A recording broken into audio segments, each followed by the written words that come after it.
नमस्कार दोस्तों।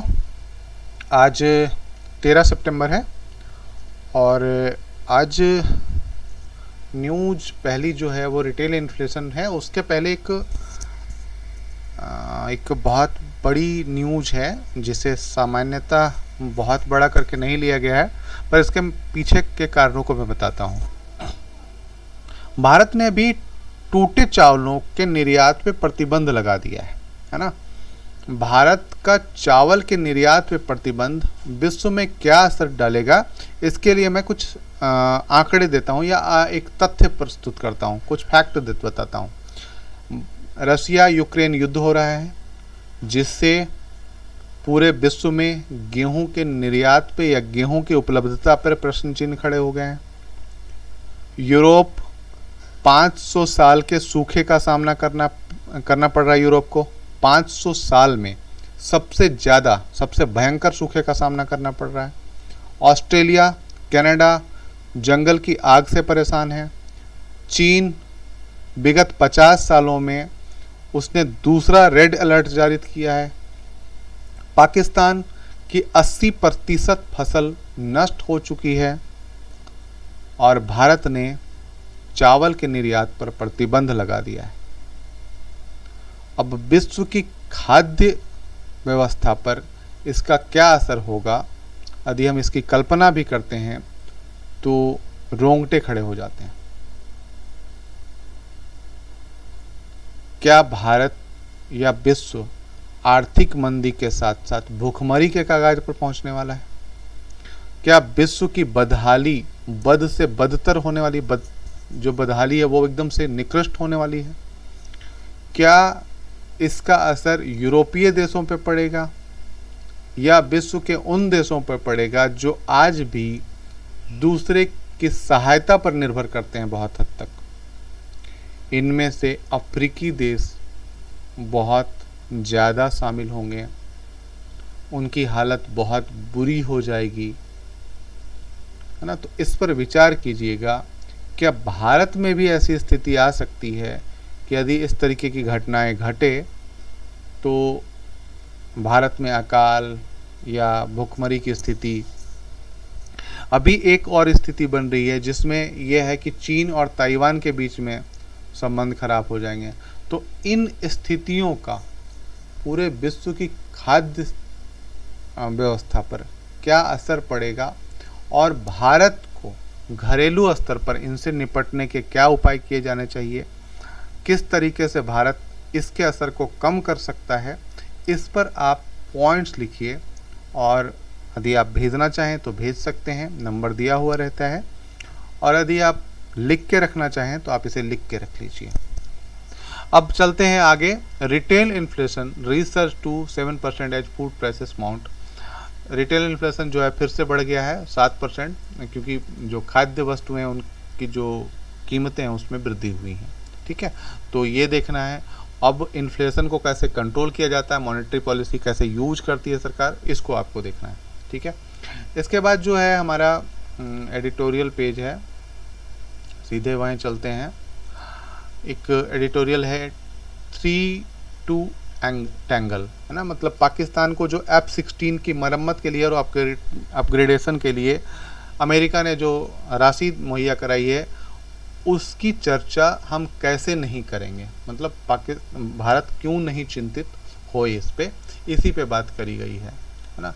अभी अमेरिका ने यह तर्क दिया है कि जो पाकिस्तान को जो सहायता दी जा रही है वो अफगानिस्तान में या तालिबान या आतंकवाद से लड़ने में सहायता करेगी।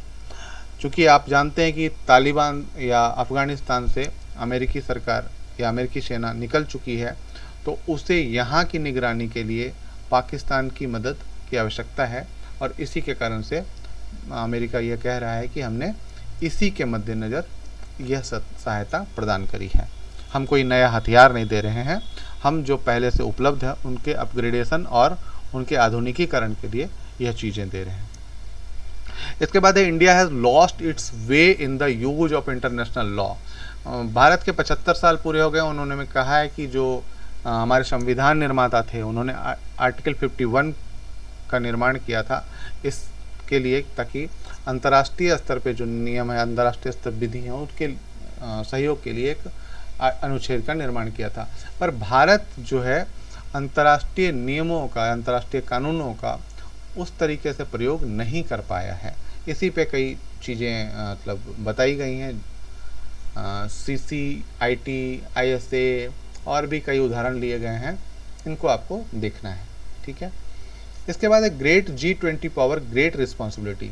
G20 की बात की गई है और साथ ही साथ कई संस्थानों की बात की गई है, CO की बात की गई है, क्वाड की बात की गई है, और मतलब एक तरीके से यह कहा गया है कि जो G20 के देश हैं या G20 की शक्तियां हैं, उनके लिए एक ग्लोबल एजेंडा बनाने की आवश्यकता है और उन वैश्विक नीतियों के अग्रणी या अगुआ बन के उन्हें काम करने की आवश्यकता है।